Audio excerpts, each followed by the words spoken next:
That defeat for Liverpool meant Arsenal went into the international break 1 point clear at the top of the Premier League. Even though City are below Tottenham and Bournemouth, the bookies have them as third favourites for the title, and they are just 3 behind Arsenal.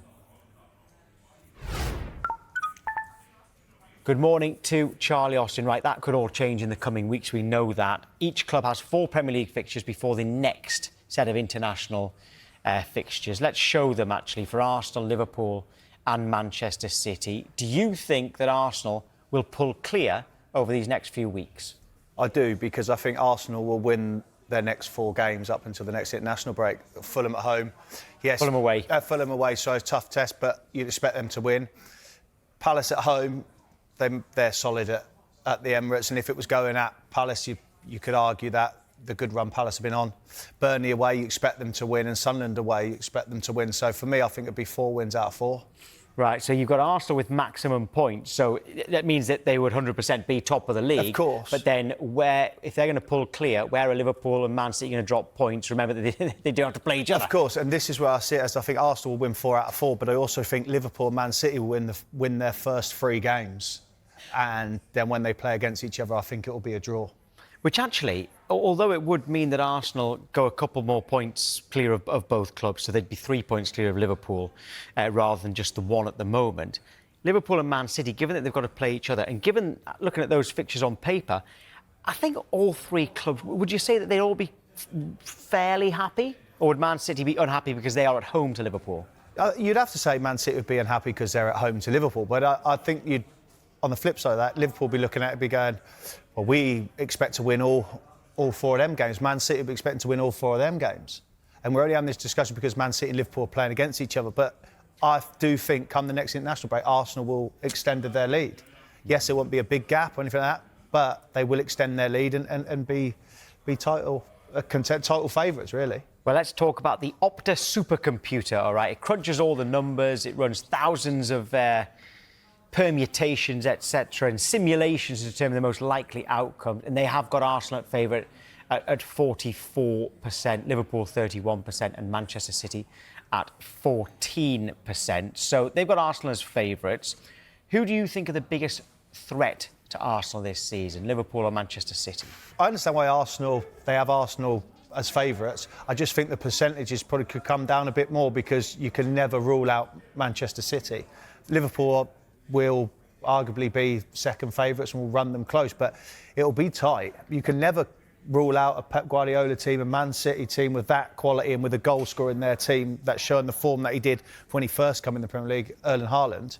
It's hard to rule them out or not have them fully in contention to win the Premier League. There's loads of messages going along the bottom of the screen. There was one from Rick who said that the biggest threat to Arsenal is Arsenal themselves. Do you understand what he means? Yeah, but I understand what he means because and this has been the question over the last 1, 2, 3 years, that the question's always been they haven't got a goal scorer. They've been lucky with injuries. They haven't got the squad. Well, at the moment, they have built a squad. Mikel Arteta's built a squad big enough to deal with the amount of games that come and the demand of the Premier League. And look, they're showing that. They're rightly so at the top of the league. And the next 4 games are probably going to prove that their squad is strong enough and big enough to continue the fight all the way to the end. Most of these Liverpool and Manchester City players have won the Premier League before, crucially, and that's our poll at the moment, is who is the biggest threat to Arsenal. Like I just asked Charlie, is it Liverpool or Manchester City? At the moment, Liverpool with 54% just beating Manchester City, and you were torn between the two, so I suppose that doesn't surprise you that it's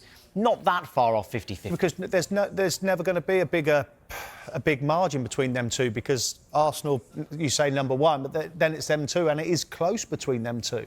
That's the issue, that there's no defining figure where you're like, oh, Man City have the edge or Liverpool do. They are tight, and it's going to run all the way to the wire. And we're having this conversation in October, and it's only going to be going month after month after month because we know the demand of the Premier League. The game on Sunday, one of the Super Sunday games, is huge because it's Liverpool against Manchester United. By the way, tomorrow, special 1-hour show from 10 o'clock here on Sky Sports FC, building up to that game. First of all, Liverpool or Manchester United, who needs the win more? I was thinking about this, who actually needs to win more, Liverpool, but I think it is down to Liverpool. Yes, they're playing at home. But this could be 3 losses on the spin in the Premier League. This hasn't happened since 2021 when there was no fans in the stadium, when they lost 4. They went through that bad home form run. But I just feel this one is so important that they get back on track. And then the flip side of that to Man United, they go there, like I said before previously, it's a free hit for Man United. Doesn't matter how you look at it, it is a free hit because they are not expected to win. And their manager's going to get 3 years regardless. Yeah, regardless of that. But it is a free hit to them. It is free hit to Manchester United because nobody expects them to win or anything like that. Liverpool are expected to win. But as you know, when Liverpool play Manchester United, other than the 7-0, etc. at Anfield, it's always been a tough game. Do you think Liverpool will win, though? I expect them to win, yeah. I expect, of course, you have to say the kind of games that Manchester United, of course, they turn up, spanner in the works, because they have nothing to lose, though, Tom. This is the thing. Manchester United going there, all going to play. It is a free hit. Liverpool expected to win. Nobody's expecting Manchester United to win or get anything out of the game, so they can go there, roll their sleeves up, and have a go. And if they lose, oh well, we was expected to, or we can cause an upset, get a draw. Harry Maguire doesn't miss from close range last year. They win 3-2. All right, well, Sky Sports have partnered with Finalysis, an app where passionate fans share their opinions on their club. If you want to represent your club, you can. If you scan that QR code or visit the Sky Sports app for more details. Now, we are going to be getting the Arsenal perspective at 11 a.m. But right now, we can speak live to Liverpool fan Connor Ray and Manchester City supporter Matthew Kerr. Good morning to both of you. Connor, we will start with you because Liverpool are higher up in the table, so it's only fair. Do you see Arsenal extending their lead before the next international break? Yeah, I think the run of fixtures they've got for the next 4 Premier League games are they're definitely more favourable than Liverpool or City. So I'm with Charlie on that one. I'd be surprised if they didn't take maximum points from them. I think if they're not going to, I think it'll be the game at the weekend against Fulham where they potentially drop points. I would say for Arsenal though, I think that the thing that keeps me optimistic at the moment, and I don't know if Matthew feels the same, but it's the way Arsenal are playing at the moment that keeps me optimistic. People kept saying about Liverpool that the way we were playing was unsustainable, and I've got the same view on the way Arsenal are sort of reliant on set pieces and kind of scraping 1-0 wins or low scoring wins in Premier League games at the moment as well. Yeah, what do you think, Matthew? I mean, just to remind you of Arsenal's fixtures, because you'll know your own off the top of your head, but Fulham away, Crystal Palace at home, Burnley away and Sunderland away are their league games between now and the next international break. Yeah, I mean, I can't see them dropping points in that run there. You know, for me, they've been the strongest team so far this season. Obviously, like the Liverpool fans said, they've not been overly convincing. But they've got the job done, and a couple of their new guys have come in and hit the ground running, and that always helps the team. But yeah, it's across the length of the season. I just can't see them keeping it up. I really can't. So we can bring up the fixtures actually for all 3 clubs because Charlie's gone through them, and well, all 3 of you have actually got Arsenal down to get maximum points. So Connor, if you go through the Liverpool ones, then Matthew can go through the Manchester City ones, and we can work out how many points Arsenal will be clear, according to all of you. Liverpool then first, then Connor. Yeah, but I think similar to, as Charlie said, I think that United game on Sunday is a massive game for us. We have to win that one. And for me, it's not even so much about winning it, it's as much as it's the performance that we put in as well. If it's, if we manage to scrape a 1-0 win, then I'm worried about us going into Brentford and Villa as well, and definitely the City game. If we put in a decent performance and it looks like things start to click, then I've got us down to take maximum points in those. But then, of course, that City away fixture is the hardest one to predict out of the 4. So would you take a draw away at the Etihad? I probably would, yeah. Yeah, OK, but that's what Charlie had down as well. All right, Matthew, for Manchester City, where are you dropping points, if at all?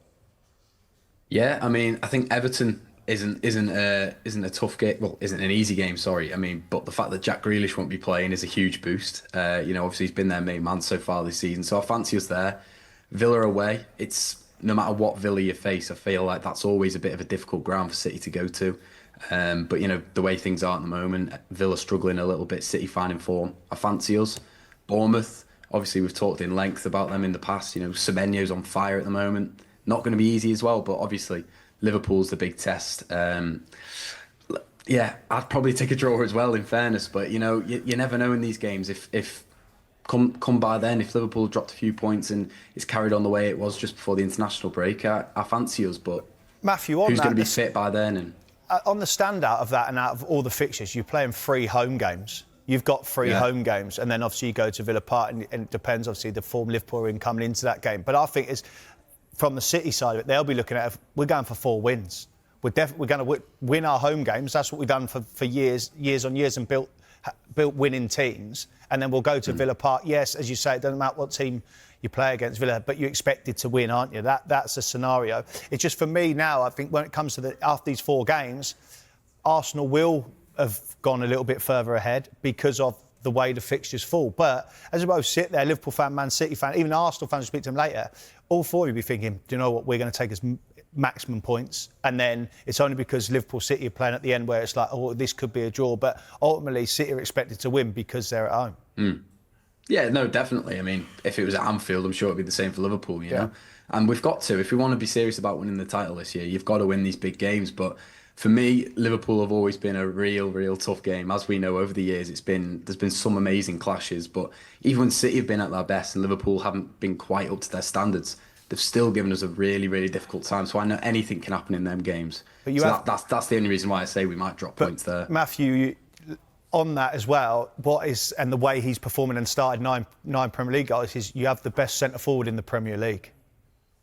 Yeah, very true. And I mean, he's a threat to anyone. But for me, you know, that's if Haaland's fit by that point, you know. I'm not saying he might get injured, but we've been very reliant on Haaland's goals. I think our second top goal scorer in the league is Esteve, who's Burnley's centre-half with 2 own goals against us. Matthew, that's nothing new to Man City fans or people watching Man City over the years, because that's what you brought him in for, right? The main man, the goal-getter. He's the one that breaks all the records for Man City. It's no surprise when Man City are flying, Erling Haaland's flying. Yeah, very true. And I suppose the way that Liverpool have been defending of late, you know, Konate's been a bit all over the shop. The right-back position's been a bit of a debate. You know, I definitely fancy Haaland to have field day against Liverpool at the moment, but you never know what can happen in between now and then, you know? Yeah, we just saw Foden scoring there as well. He's on form as well, right? Talking about Haaland, Connor, brings us on to Isak. He did play 2 full games for Sweden, so there's the positive in terms of lacking match fitness. He probably isn't anymore, but he didn't score in those games. How worried are you that he hasn't found the back of the net properly yet? I'm not yet, I've got to be honest. I think we've seen, even in the games he played before the international break for us, we saw glimpses of him looking sharper game on game, creating chances and taking chances himself that certainly looked more likely to make stuff happen. I think it's going to click for him soon. I think the United game at the weekend, with the way United are defending, especially with that high line that Amram loves playing, I think there's a chance for him to have a bit of a field day against that United defence. And from there, I think once he's got a couple in the Premier League, I think it's all confidence. He's too good a player to be in this kind of run of form for much longer. Connor, I'm with you, Connor. Like, too good of a player, confidence, be in this run of form. And what a perfect time to do it, obviously, on Sunday against Manchester United at home. The thing is, it's the link-up player, and it's getting the connection, I guess, for the players. As I look at it now, Newcastle, and that's obviously was set up to play for Alexander Isak. He's got to evolve now and remember that the whole team is not set up to play for Alexander Isak, because majority of the time Liverpool get the ball, everything's the go-to man is Mo Salah. Yeah, absolutely, and that's been the case the last few years. You're absolutely right, Charlie, and we've seen this season how that looks different for Salah already. Right, when not everything's going through him. I think without being disrespectful to Newcastle at all, I think the difference between Isak in this Liverpool team and that Newcastle team is the quality of the service he's going to get. If he's playing with, you know, Salah on the right and the balls that Salah can put into him, and Wirtz behind him, you know, when he hits form again, and McAllister, Szoboszlai as well, that he's going to be getting more chances than he was getting in a Newcastle team, even though they were set up to treat him as kind of the star man, if you like.